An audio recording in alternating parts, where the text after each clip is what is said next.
যে সরকার এবার রাজস্ব আদায়ের জন্য বেশ কিছু নতুন নতুন উদ্যোগ নিচ্ছে, কর জাল বিস্তৃত করবার উদ্যোগগুলো নিয়েছেন। এটা করতে পারলে আমার ধারণা এনবিআর একটা বড় সাফল্য হিসেবে বিবেচিত হবে। জনগণের সাথে তার যে সম্পর্ক, সেই সম্পর্ককে স্থাপনের চেষ্টা করেছেন এবারের সরকার। এই জন্য দেখবেন যে বেশ বড় আকারের বাজেট তারা নিয়েছেন।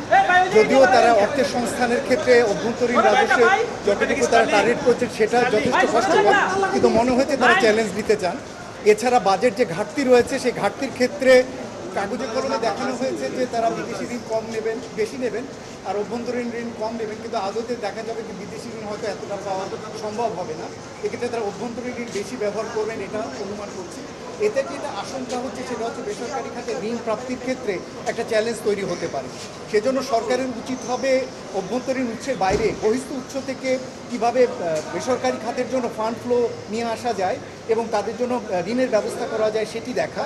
তবে আরেকটি যেটি আমরা সাধুবাদ জানাতে চাই, সরকার এবার রাজস্ব আদায়ের জন্য বেশ কিছু নতুন নতুন উদ্যোগ নিচ্ছে, কর জাল বিস্তৃত করবার উদ্যোগগুলো নিয়েছেন। এটা করতে পারলে আমার ধারণা এনবিআর একটা বড় সাফল্য হিসেবে বিবেচিত হবে।